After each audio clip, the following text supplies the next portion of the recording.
Welcome back to the Predictable Revenue Podcast. I'm your host, Collin Stewart. Today, I'm joined by Sam Eitzen. He's the co-founder and CEO over at Snapbar, and we're going to talk product market fit. Before we jump in, founders, let's be real. Scaling a company is tough. You're juggling product, revenue, hiring, and a million other things. But what if you had a couple of dirty sales guys who knew the path, knew how to sell, knew how to set up your HubSpot, knew how to set up Clay, knew how to find customers on your side? That's where a founder coaching program comes in. If you're an early startup trying to find your first customers, trying to build your first go-to-market team, give us a call. Welcome to the Predictable Revenue Podcast, where sales leaders teach you what's working for them so you can build it yourself. Sam, welcome to the show. Thank you, Colin. It's good to be here. It's good to see you again. I'm Yeah. excited to, I've had bits and pieces of the story in various different conversations. I'm excited to have like one end-to-end conversation about, as we were kind of talking about, the messy bits in the beginning. Because I know Snapbar, but I don't think I know the whole story of Snapbar. And so let's start from the very beginning. Where did it come from? Yeah. How did you get to where you are today? So Snapbar started as like an ultimate side hustle story. I was invited to be a groomsman at a wedding of a friend of mine. My brother was living with said groomsman, like renting one of his rooms. So him being a photographer, my brother, like he was asked to do this photo booth thing. Okay, cool. So I'm in the wedding. Joe's working the wedding, right? My brother, my co-founder now at Snapbar. And come to find out, like the groom's brother was a carpenter and we built this cool wooden box, right? That's what a photo booth is at the end of the day, because Snapbar started as a photo booth company. It's just a wooden box that hides a camera and a bunch of cords. We did the wedding. It was successful, or he did the wedding. And now wedding's over and the box is sitting somewhere and Joe is told that he can take it because the groom doesn't have any need for it. It was just this one-time build thing. So it ends up in my garage because Joe doesn't have a garage at the time, collecting dust. But because it was a wedding that a bunch of people were at that we knew, people were like, oh, this is kind of cool. Like now Sam and Joe have this box and they can bring it to any other event that we have going on. And that's practically what happened. Like it was not a business for 3 years, or for the first year, it was just like, hey, I'm doing a party. Can you bring the photo boat, the photo box, or whatever they'd call it, thing, and again and again. And we got sick of it. It was honestly really annoying to like go to an event and then be expected to like work, even though it wasn't officially work. But it was kind of work. Like we had to set it up and tear it down. And there was always this question of like, oh, how do I find the photos? And so we didn't have a website or nothing. So we just built a Facebook page. Joe, my brother, called it the Snapbar. The logo was like a bow tie because in the first photos, we both had bow ties on because I was in the wedding. That was our first logo. We would just like upload all the photos to a Facebook album. And we would tell you, go like the Facebook page and then you'll see your photos. So it's like, oh, back when Facebook likes on your page were like, the bee's knees, right? Yeah. And that's how it got started. And so eventually we charged our friends $99 per session they wanted to bring us because we're not going to like just do it for free. And we just thought that would cut off the requests. Please stop asking. Didn't happen. Yeah, they kept asking. And again, it was always people we knew or a connection of someone we knew. And then finally, we get randomly contacted by someone, right? You talk about like product market fit. Like we were not trying to start a business or to expand outside of like this circle of friends. Someone had seen a photo of someone who then went to this Facebook page. We were not trying, and it wasn't called like a photo booth Facebook. The word photo booth wasn't even it. It was just called the Snapbar. We'd tell them to look up the Snapbar because that was a unique enough name. And they DM'd us and they said, hey, my wedding is like next year. This was like so far away. Most of our events were like, hey, we're doing something this weekend or next weekend, And she's like, how much do you charge? That's weird. This is like really far out. And so we like quadrupled the price to $400 thinking it was like highway robbery. Yeah. And she's like, sounds great. Like, okay, cool. So I had to like add it to my calendar in the future. So we're going to forget. And then she's like, can you send over a contract? We're like, this isn't even a business. Like there is no contract, but we did. We just like generated a contract. It wasn't tied to anything official. I mean, really the name of a Facebook page, I guess. Yeah. Sent it over, signed it. And then that's it. Like we were just thinking, 8 months from now, we'll see you next summer. But we got in the mail a check written out to the Snapbar, which was the Facebook page's name. And that's what the contract had been written about. But there was no entity called the Snapbar. So we held on to that check for 2 weeks out of sheer embarrassment. We created a company called the Snapbar, which is the name of the Facebook page, and set up a bank account. And then finally got to deposit that check for $400. And that's what started the company. Oh my God. I love that so much. Yeah. Yeah. That was 13 years ago.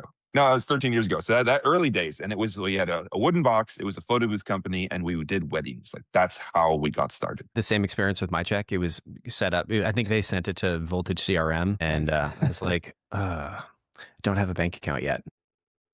Yeah, exactly. Like I it's should a have good thought about problem to that. have. There you go. Yeah. Seed funding is what they call it these days, I think. Yeah, there you go. Amazing. And so you get the one. And Yeah. did you forget about the wedding? Did you remember? We did not. No, thank goodness we did Thank not. God. No, really, like that was the inkling for us as at the time, not thinking about it as a business, of thinking, very interesting. Like, is there someone else that is willing to pay for a wedding down the road type situation? And like at like and $400, right? I mean, at the end of the day, when it's a side gig, not bad. I mean, like It's free money. Yeah. it's a free Friday night. I wasn't going to be doing anything else, and making $400 15 years ago in a couple hours was, I don't know, it felt great, right? We were young and that Yeah. seemed like a lot of money at the time. We No, are didn't you do inside the anything. box, or is this like a little No, Logitech no. camera and they push a button? Yeah, great question. I mean, to get technical, it is a physical, like the way that the first unit was set up is kind of funny, but like just big old box, DSLR camera, Okay. hidden with a lens poking through a round hole, iPad beneath the camera. At the time, we had like, it doesn't even, this piece of software doesn't even exist anymore. There was no photo booth software back then that we knew of, but the camera was connected to Aperture. Remember that? Yeah, Aperture yeah. on the Mac, like the back in the Yeah. day, like that doesn't even exist anymore. And we'd had like this, we had like a little remote trigger clicker. And it was, and you'd stand in front of a big backdrop. So you could get a whole group of like 10 people in the photo booth, right? And Yeah. you would like click, trigger the camera. It would go and automatically edit it a little bit on the in Aperture. And then we had like a screen sharing that popped it over like 2 seconds, 3 seconds later to the iPad that was like connected wirelessly. So click, wait, see yourself. Click, wait, see yourself. Big groups of people, and you were in control. So it was like, they literally ended up being called open set photo booths versus like, you know, the traditional mall closed photo booth that only fits 2 people. And that Yeah. is today like the essence of what a photo booth is, that you've been seen at tons of events and conferences and weddings. It's like, it is an open set photo booth. I don't know if they're wooden anymore, but like they come in all different shapes and sizes, but it's effectively a box that hides a camera and a bunch of cords and a screen, right? Like that's essentially what a photo, or an iPad, I guess. Now you can do it all on an iPad, but like depends on the quality you want. Yeah. That's so cool. And so you're not even in the box or like by the box. You're just there making sure it doesn't tip over or like Yeah, exactly. breaks. Yeah, yeah. Yeah, you're basically there as like a facilitator. People are being crazy, doing nuts. If we eventually, you know, in the beginning we didn't have printers, so what we would do is we'd hand people these little cards that had the name of our Facebook page on it. That's eventually how we did it. Instead of just saying, "Hey, go look up," no one remembers anything. So hey, here's a little card with look up the Snapbar, and then that turned into, we had a website that we called the Snapbar, not a Facebook page. So now we get visitors to the website. We put all the galleries on the website. So as we began to get a couple weddings here and there, and eventually like maybe we had an event every other week. Eventually it was once a week. This is over like the next 3 years, kind of jumping forward in the story. We had these like built-in visitors to the website. Every guest that wanted to get their photo, because we weren't printing them at the time, had to wait a day. Yeah. And then they went to our website to download their photo. And of course, at one wedding, there's other people that are thinking about their weddings, right? Their party or their retirement event. So it's very much social events, definitely like B2C, not B2B. We weren't doing anything corporate, and all just around the idea of having fun. And we forced people to go to our website to download photos. And that just meant that there was like a lot of people exposed to the brand, which was helpful because that was basically our number one kind of customer acquisition channel for the longest time. How many boxes did you have? Like, was it ever just the one? Did you have like an army of boxes that were circulating? Yeah. I mean, so at the height of Snapbar in 2019, when we were still doing photo booths, we had probably over 600. Or maybe 500 to 600. Yeah, different styles of boxes. Yeah. 500, 600. Definitely not 600. More like 500, I think, in all. We had, when we had developed our own product that we were getting manufactured overseas and shipped here, we had like wooden ones. We had a fleet of like metal ones that were higher end, a big fleet of metal ones that were iPad based. We had these like bullet array. I mean, it turned into like a whole thing as the business grew. But in the beginning, it was the one. Then we eventually went to 2. Hated our second box that my brother and I built in our garage. I mean, it was the ugliest photo booth that ever existed. We ended up burning it once we came up with like a different design, just out of like, kind of like, you know, to cement our hatred of how ugly that box was. Yeah. We realized we really needed to hire like a professional carpentry business, and we did. And then they ended up becoming really popular. It was a very beautiful looking booth, or like wooden box. It was You just sidebar, you must have had like hundreds of DSLR cameras and batteries Yeah, and yeah. lenses and stuff. So That sounds like much. a nightmare. Yeah, it was. Yeah. Yeah, it was. Crowding your garage currently, or did you manage to get rid of all of them? No, no. I mean, we had it again at the height of Snapbar, because Snapbar is very different today in terms, not only in Yeah. terms of what we do, but how big we are. We had 2 offices, a warehouse. We had we were using inventory management software to track iPads and computers and cameras and cords and flashes and lights. And I mean, we had a lot of equipment, and we sometimes had to even like rent extra warehousing space to get like big groups of photo booths ready to ship overseas. We had like Amazon contract 100 of them for a year at one point. Oh. We did a couple of events where RAI had them at all over the country, like one that like 50 different of these selfie station units that were like these iPad units we'd ship in a case. And yeah, so very logistics heavy, very gear heavy. Now, but today we're fully remote. We have no gear whatsoever, no offices. We're 8 people instead of 45. And so it's much lighter. I love that. I love Yeah, that. that's good. So talk to me about the transition from you've got all of these boxes, you've got all of these people, Yeah. you've got all of this warehouse space, and you're like, hey, you know what? Maybe we could do this all with software. Like that sounds like a big jump to me. Yeah, we were not thinking that direction, right? So, I mean, COVID was the big catalyst in our change, as it was for probably many a business. What happened over the years from say 2012 when we started, 2015 is when Joe and I went full time. So for 3 years, it really was the ultimate side gig, like a wedding here, a wedding there. We built up to maybe we had like an event a weekend. But for 3 years, it was like ultimate side hustle. We had full-time jobs. Yeah. 2015, we went full-time. And from 2015 to 2020, it was really like the growth of our like photo booth business. Very exciting. I mean, we really did grow like fast. Like from 2015 to 2018, I think we had like 1,100% growth in 3 years Yeah. on average. So it went from like 200K a year to like 2.2 million. And that was very exciting. We got on the Inc. 500, 5,000 list or whatever it's called, you know, and it was like, oh my gosh, like this is huge. And we just are over that period of time, though, what we realized was social events are tough because people retire once. Weddings happen once in theory, right? Like your birthday party happens once a year. And it's not like people were bringing for their birthday parties every year. It was like a big one. It was like 40, 50, 60, you know, something like this, right? And B2B, which we started tasting a little bit when we started doing other people's holiday parties. Like we started doing some like early Microsoft holiday parties, like, and not even for like the whole company, right? It was like a division was doing like something at a bar and they'd bring in a photo booth for like 100 people. Well, they met every year for a holiday party. And we started seeing like, oh, like, I mean, not the same kind of recurring revenue, right? But it was predictable in that sense compared to anything in the world of social, where it was just like you had to just restart the engine every time to find a new couple or a new retiree or whatever the situation might be. And so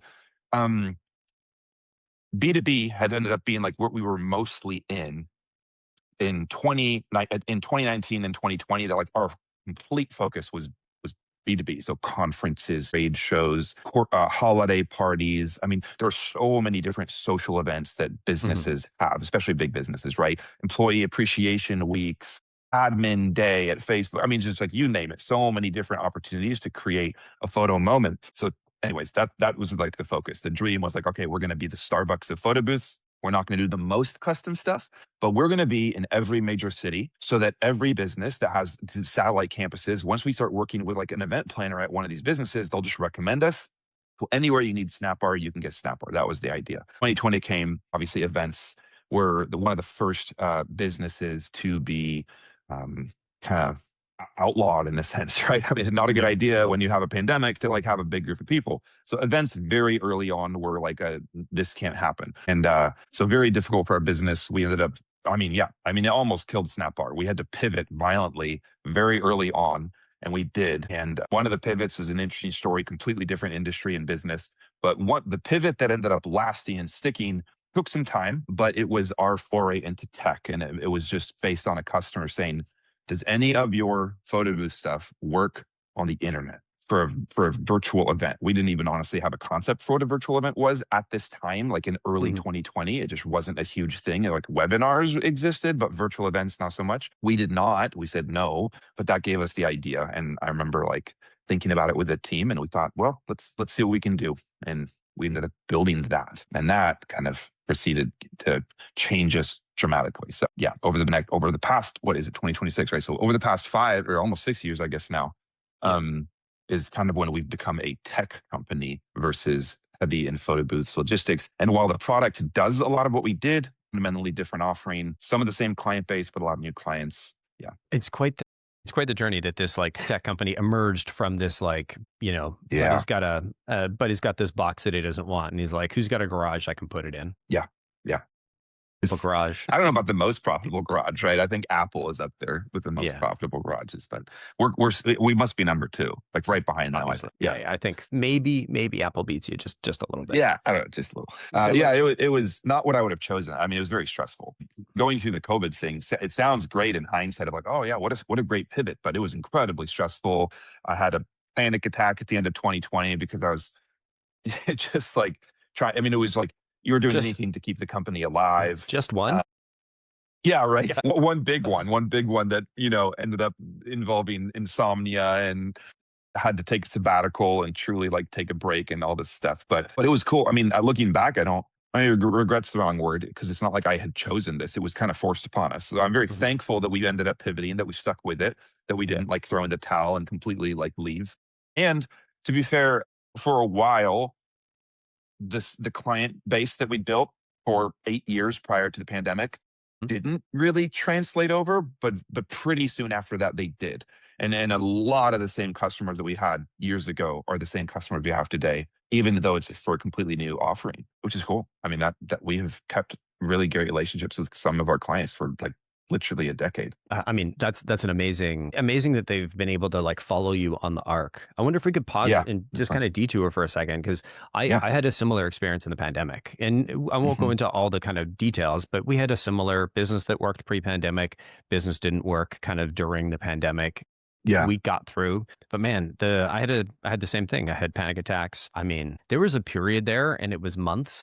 Wasn't years, but it might have been year plus, where it was like almost nightly panic attacks of like not being able to sleep at night because if I couldn't get to bed on like many nights before like 3:30, and then I'd get up at 6 or 7, and you're like, oh, am I living through this? Like this is and like it was just all of the things, and like I felt like if I was going to bed too early, then I was like cheating, I'm like, oh, I'm leaving. The business is in such a crappy state that like I feel like I'm doing a disservice by trying to keep myself alive.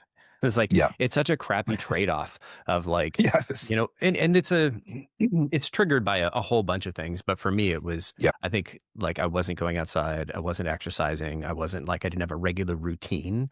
And I think once I started I mean, I can't say it was those things that solved it for me. I think it was like finding a way through the situation and maybe accepting that I was like, this is a situation, I will find a way through it. And it like slowly, they come back every now and then when like things get crazy. But like, I'm curious, was it one big event, or was it like a long-term thing of just like one thing that pointed up, if you're comfortable sharing? Yeah, no, absolutely. It was one big event where I thought I was having a heart attack. That was the big onset panic attack that genuinely scared me. I thought something was happening to my heart, woke me up in the middle of the night from a dead sleep, which I felt this like pounding in my entire body. And it seemingly came out of nowhere. So the stress for us started in February 2020 when we started seeing events in Europe get canceled because of the pandemic. And then very quickly in the US by March, April, they were getting canceled. Everything was canceled. We were refunding everything. The onset of the panic attack and all this like happened in December.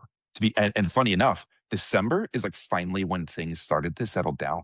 So it was like, and looking back, I know this now. I didn't know it at the time, but after seeing multiple doctors and naturopaths and all this stuff, it was like what I did not realize. I mean, so the panic attack was like cortisol and stress induced. And though I was like mentally super stressed for like months and months and months, I stopped working out and I was inside a lot and I was staying up late, and like I knew it was stressful, but like whatever, like I felt like my body could handle it. It did handle it for the longest time. And then when things finally chilled out a little bit and I was kind of like not in the fight or flight mode, and I was finally like, oh, I can take a breather, is when the cortisol decided to just like mess up the entire system. I mean, it was obviously more than that, but that's what, when I went and got like an adrenal test, it was just all out of whack.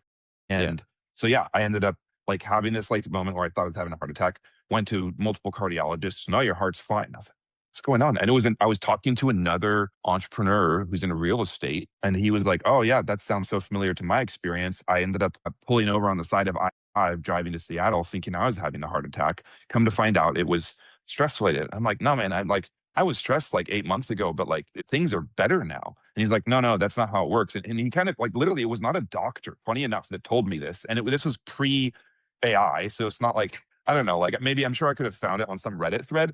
Maybe I was just ignorant. I don't know. But him kind of sharing his entrepreneurial story of like how this worked and what he ended up learning about the stress and the cortisol and this and that and diet and exercise, and was like, I finally realized like maybe what was going on. But yeah, I don't know. It happened for me. It was not a year, thank goodness. It was like a couple months that were just super rough. It would surprise me at any point in time. So I had to cut out caffeine because that would trigger it immediately. I had to cut out all these different things, stop drinking alcohol, change my diet, but it still happened. And then it actually got worse. It turned into like straight insomnia where I could not sleep for days at a time. And I thought I was going to go crazy. And so I took a sabbatical. Like it ended up like, I just need to stop work. So I took like a 6 week, like I did not work at all for 6 weeks. Basically my team, my COO and my co-founder just cut me out of the business. They're like, get out. And that is when it all came back to normal. And a big piece of it for me, and you maybe alluded to this, I'd be curious to hear your side of this story, but like it didn't get fixed when I like stopped drinking coffee. It didn't like completely solve when I stopped like drinking alcohol for a time or any of this kind of stuff. It was almost like mentally I had to like change the relationship that I had with the business. For me, this looking back, like this was the single biggest factor, and realize like it is a situation that's happening. Like this, I am not this business. Like just even if this business does fail, that is not like me and my entire life failing or falling apart, because right now it is like out of the business, and I had to kind of disassociate a little bit from like what I was building and the team, and that I cared about everybody. And I was just putting so much pressure on myself, and it was crippling. 100%. I'm just trying to find the scorecard. But I used to be in this, I'm not personally, I don't get a ton out of like EO groups or those types of groups, but I was in one kind of during this period, and we had the scorecard for our forum that we had to update. And it was like business, my family, my significant other, physical well-being, mental health, friends and community. And when one of the things, I had a very similar experience. One of the things that I will do is I'll go through, and I've got like a moleskin next to my bed.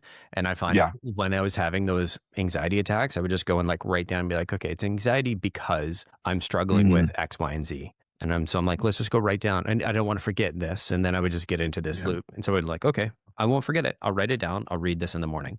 And so that was one thing. And then to exactly your point, I would go through and be like, okay, my business, 1 out of 10. My family, 8 out of 10. My significant other, 8 out of 10. This, 7 out of 10. That. And it kind of helped. Like, I still do it.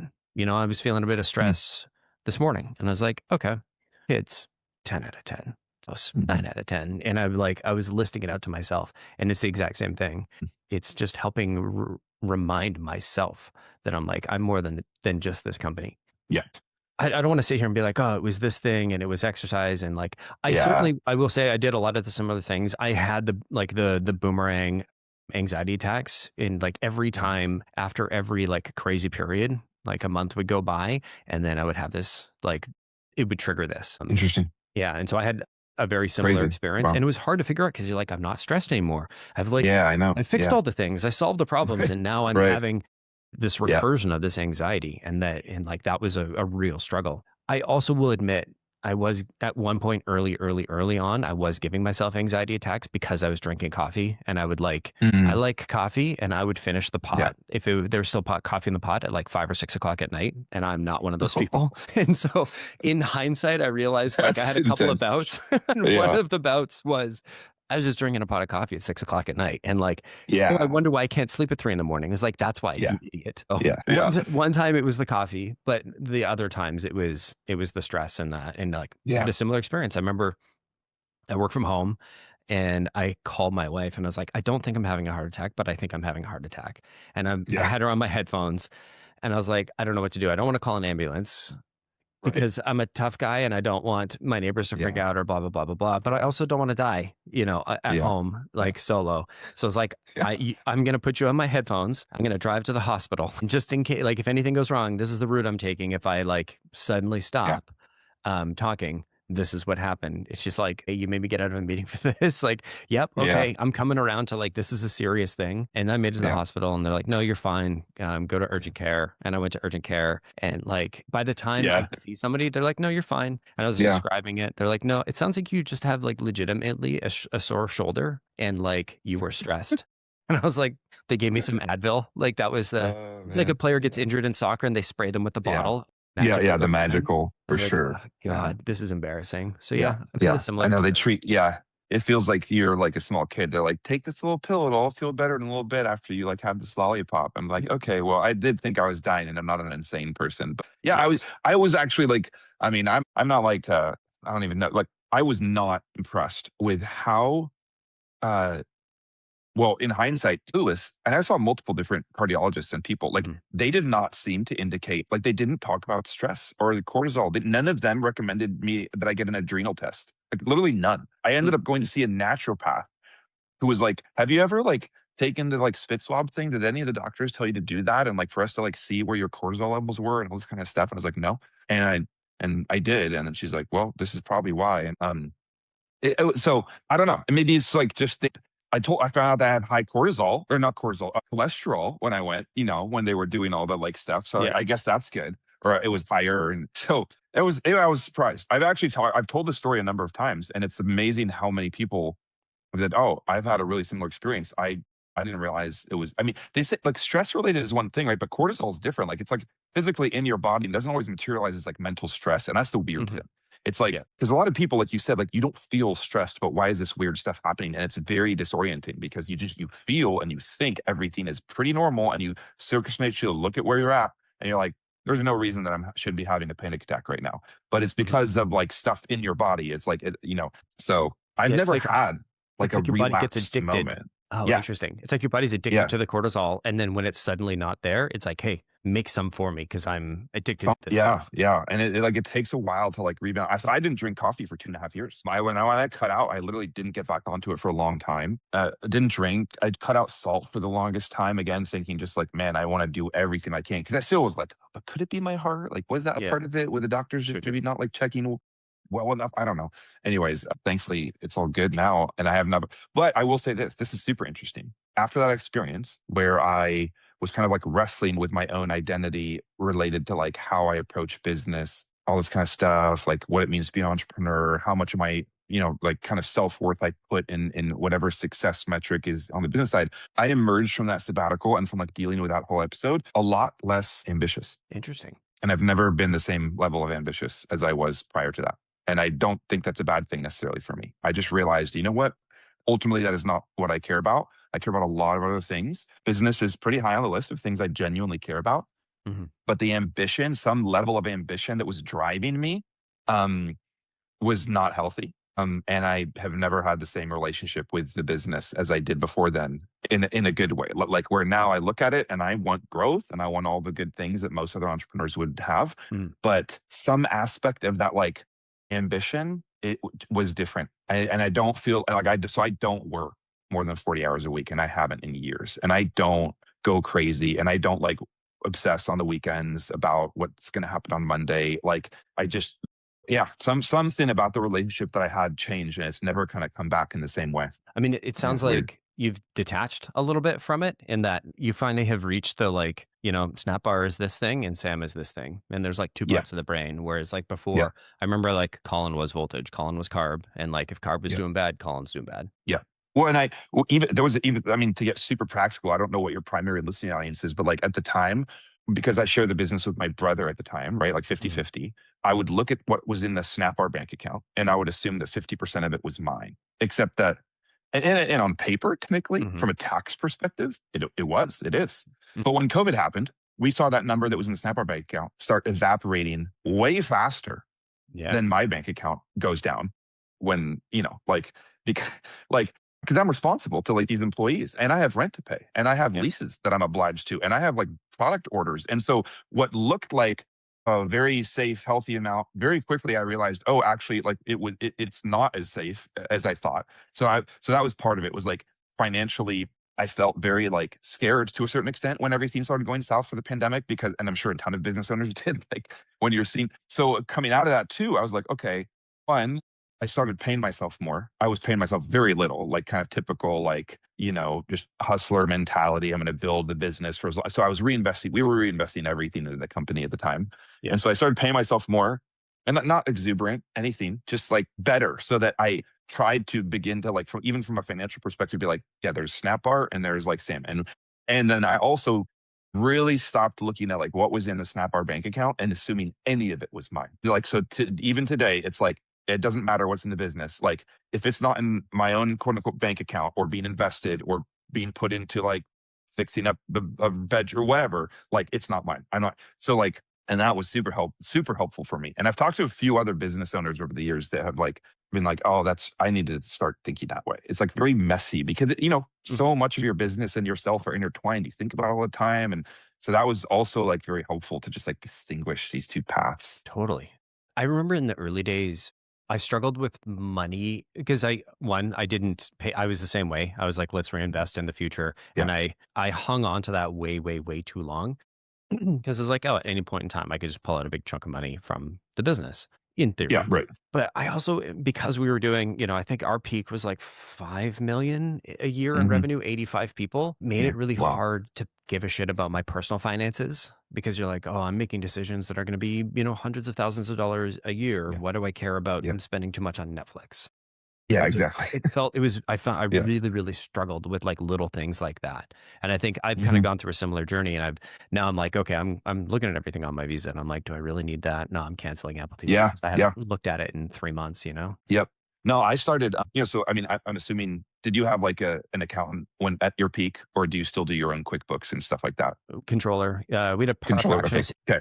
So at one point in time, I think we did too, but like we were never 85. The max we were was 45. And it was like actually like in 24 of them, I think were full time. And then a bunch of them were like part-time event staff. So it was not as big. And I think our peak was like 3.3 million. So, right. Like back before the pandemic. And so when we were like a traditional photo business.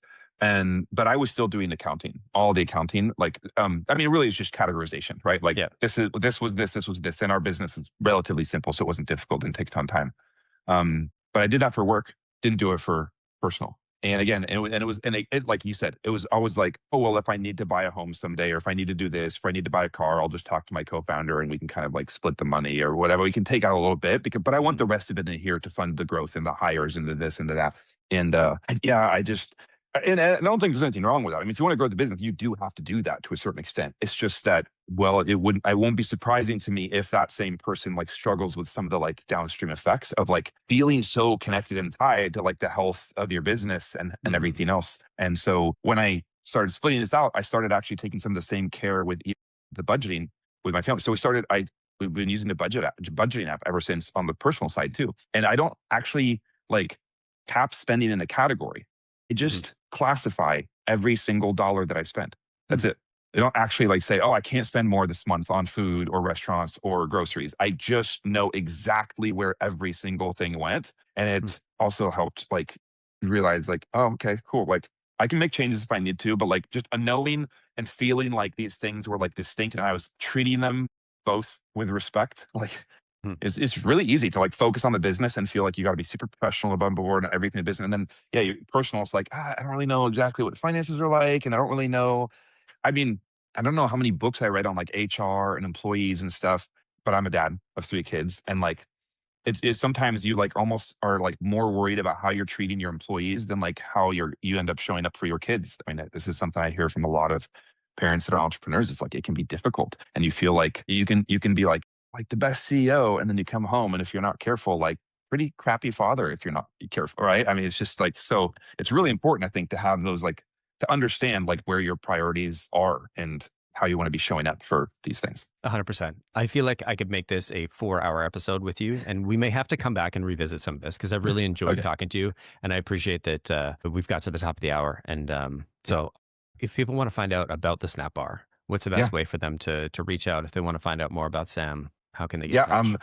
I'm on LinkedIn. It's really like the only social media that I use. Snapbar.com is the website. And between those two things, that's kind of where we're at. I love it. Sam, thank you so much Yeah. for coming on. I am genuinely going to reach out to see if we can Okay. talk about finishing the conversation because Sounds good. I hate to cut it exactly here, but It's all good. we'll be in touch. And then thanks to everybody for listening. We'll catch y'all next time. Thank you.